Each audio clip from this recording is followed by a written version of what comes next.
حضرت کعب بن عجرہ رضی اللہ عنہ فرماتے ہیں، حدیث نمبر ہے 882 میں، کہ حدیبیہ میں رسول اللہ صلی اللہ علیہ وسلم میرے پاس کھڑے ہوئے تھے، اور یہ صحابی جو کعب بن عجرہ رضی اللہ عنہ ہیں، ان کے سر سے جوئیں گر رہی تھی. ٹھیک ہے، انہوں نے پہلے نبی پاک کے پاس پیغام بھیجا، اللہ کے رسول سر میں کچھ تکلیف ہے، اجازت دیجیے سر منڈوا لیا جائے. آپ نے فرمایا نہیں، قربانیوں کے پاس پہنچیں گے، یعنی مینا میں قربانی کرنے کے بعد سر منڈایا جائے گا. پھر پیغام بھیجا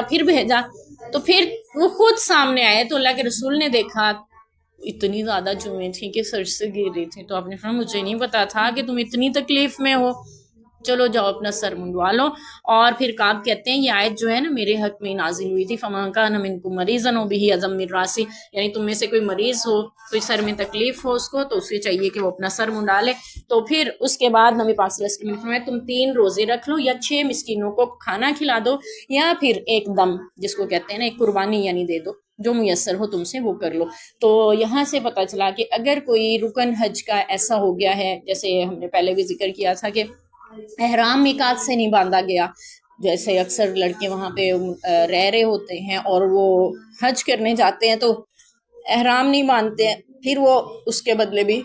روزے رکھ لیتے ہیں، قربانی نہیں ہوتی ان کے پاس. تو یہاں پہ بھی ہے کہ اگر کسی نے سر منڈوانا پڑ گیا تو اسے چاہیے وہ 3 روزے رکھ لے یا 6 مسکینوں کو کھانا کھلا دے. اور اکثر حاجی یہاں پہ اس بات پہ بھی پریشان ہو جاتے ہیں کہ اگر سر منڈواتے ہوئے ان کے سر میں کوئی کٹ لگ گیا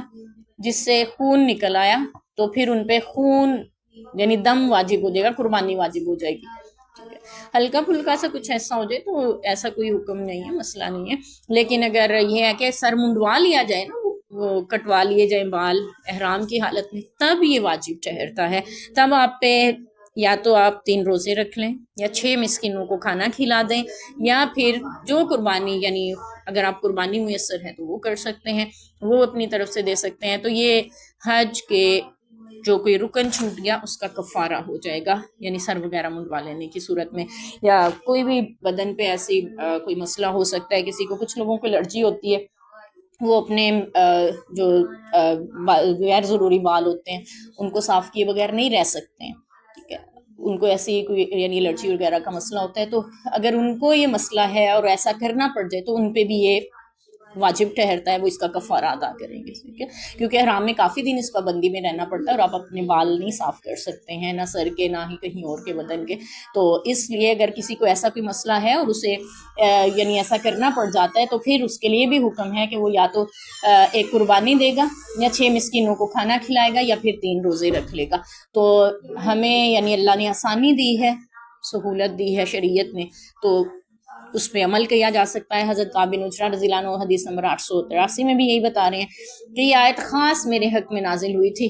لیکن اللہ نے سب کے لیے عام کر دی. تو یعنی ان کی حالت کچھ ایسی تھی. تو اس سے یہ بھی پتہ چلا کہ سفر میں چونکہ کنگھی کرنے کی بھی اجازت نہیں ہوتی حالت احرام میں، اب وہ میقات سے احرام کی حالت میں آ رہے ہیں اور اس سے پہلے پتہ نہیں کب سے بیچاروں نے کنگھی کی ہوگی. اور پھر یہ بھی ہے کہ وہ زلفیں رکھا کرتے تھے صحابہ اکرام، لمبے لمبے بال ہوتے تھے ان کے، تو اس کو زیادہ سنبھالنا پڑتا ہے. اور سفر بھی پیدل کے تھے، راستے میں پتہ نہیں پانی بھی میسر تھا کہ نہیں غسل وغیرہ کے لیے، تو اس لیے بارہا سر کو دھویا بھی نہیں جا سکا، جس کی وجہ سے